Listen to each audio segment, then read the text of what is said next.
சத்தியம் நீதான் சகலமும் நீதான் நித்தியம் என்னில் நிலைப்பவன் நீதான் அருணாச்சலா உனை நாடினேன்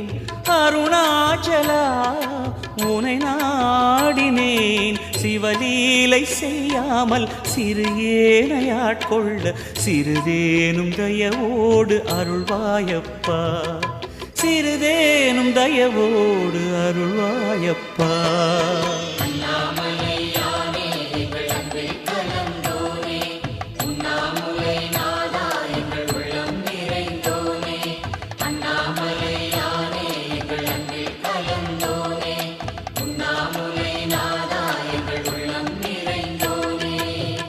சிவமயமாக தெரிகிறதே சிந்தையில் சிவயோகம்